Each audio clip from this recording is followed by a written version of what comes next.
This is the day that the Lord has made. Let us rejoice and be glad in it. One of the reasons we rejoice is because we have the opportunity and we have the privilege of studying God's Word. Today we are continuing with Genesis chapter 32.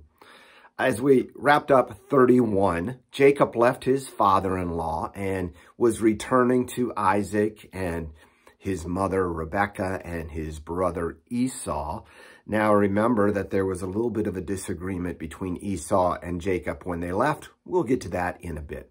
Let's begin with verse 1. Jacob went on his way, and the angels of God met him.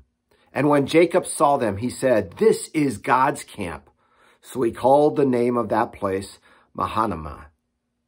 And Jacob sent messengers before him to Esau, his brother, in the land of Seir, the country of Edom, instructing them, "Thus you shall say to my lord Esau, thus says your servant Jacob, I have sojourned with Laban and stayed until now. I have oxen, donkeys, flocks, male servants and female servants.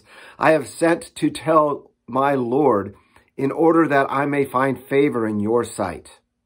And the messenger returned to Jacob, saying, "We came to your brother Esau, and he is coming to meet you, and there are 400 men with him."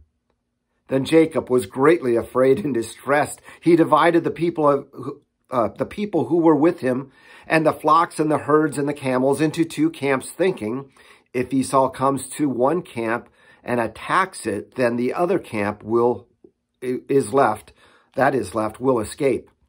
And Jacob said, "O God of my father Abraham and God of my father Isaac, O Lord, who said to me, return to your country and to your kindred, that I may do you good." And skipping to verse 11, "Please deliver me from the hands of my brother and from the hand of Esau, for I fear him, that he may come back and attack me, the mothers, and with their children." So why was he so afraid of Esau? Well, because he had deceived and cheated him 20 years earlier. First of all, deceiving him out of his birthright, or having him sell his birthright for a bowl of soup, and then tricking Isaac to give him, Jacob, the blessing instead of Esau, his brother, the one that Isaac wanted to give the blessing to. So what did he do about this fear? He divided into two camps. First of all, he took matters into his own hands, divided into two camps. If he destroyed one, the other would be able to escape. But there's something more important that he did. He prayed to the Lord. He reminded the Lord what God had promised to him, that he had sent him back, and that he asked for mercy to be shown upon his wives and his children. Let's continue with verse 21. Leading up to this, Jacob journeys part of the way with his family, and then he sets them on one side and he goes alone to sleep by himself. Verse 21, "And Jacob was left alone, and a man wrestled with him until the breaking of the day. When the man saw that he did not prevail against Jacob, he touched his hip socket, and Jacob's hip went out of joint, and as he wrestled him. Then he said, 'Let me go, for the day has broken.' But Jacob said, 'I will not let you go unless you bless me.' And he said to him, 'What is your name?' And he said, 'Jacob.' And he said, 'Your name shall no longer be called Jacob, but Israel, for you have striven with God and with man, and have prevailed.'" This is the word of the Lord. Oh, wrestling with angels or wrestling with God. We're not really sure who that man was. There could be either way.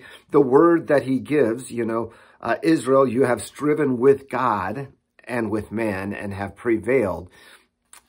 But it doesn't really necessarily show one way. The point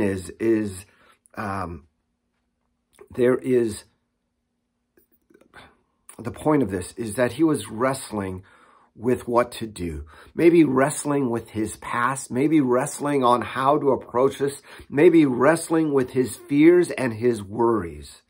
You know, as we wrestle with our fears and worries, sometimes we're wrestling with God. Sometimes we know what God desires, but we're wanting to do something else.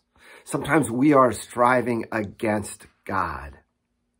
Not all situations are easy to resolve. You know, sometimes we need to wrestle with our decision, wrestling with God, seeking his will in prayer, seeking his will in his word, as he gives us that assurance of his desire.